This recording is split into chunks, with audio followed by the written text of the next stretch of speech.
1 февраля для ряда организаций и магазинов изменится перечень обязательных реквизитов кассового чека. Сейчас индивидуальные предприниматели на спецрежимах могут не расшифровывать перечень покупок в кассовом чеке. Им достаточно указать, что продан товар, позиция по свободной цене и так далее. Однако теперь не только название товарной позиции, но и ее объем, а также ее количество обязательно должны прописываться в кассовом чеке. То же самое касается и чеков, выдаваемых при оказании определенных услуг или выполнении различных работ.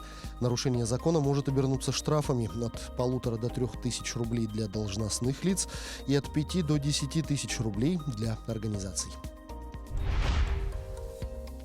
Самозанятые россияне в 2020 году нажились на пандемии коронавируса и смогли увеличить доходы в 10,5 раз, подсчитали аналитики. По подсчетам, наибольший рост выручки в 38 раз зафиксирован у самозанятых, продающих одежду и обувь через интернет. В 20 раз увеличился оборот в сфере онлайн-продаж видео и музыки. В 11 раз выросли доходы самозанятых, оказывающих услуги образования в интернете. Продажи сувениров, аксессуаров и товаров для хобби в 2020 году принесли в 7,9 раза больше средств. Оказание персональных услуг в 7,7 раза.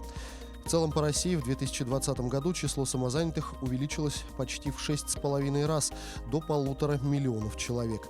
Эксперты связали это с налоговыми льготами от правительства. Главная мера заключалась в возврате уплаченного в 2019 году налога. Кроме того, самозанятым предоставили капитал для уплаты налога по итогам и 2020 года.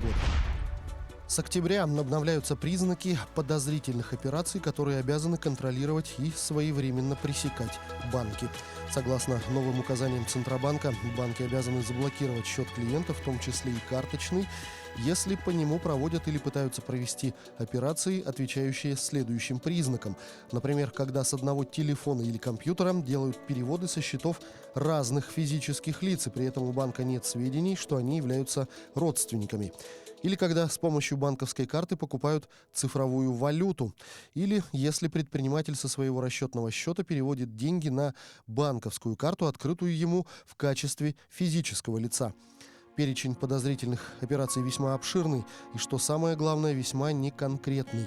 Так, Центробанк России указывает, что при наличии иных признаков, которые не включены в этот перечень, но дают основания заподозрить за клиентом преступные финансовые махинации, кредитная организация обязана заблокировать счет и потребовать документы, подтверждающие легальность денежного перевода.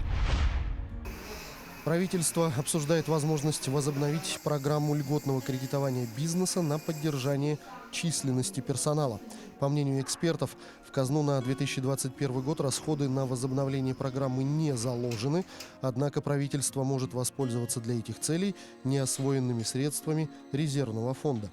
Отмечается, что из действия новой программы могут исключить отрасли, в целом восстановившиеся от последствий распространения коронавируса.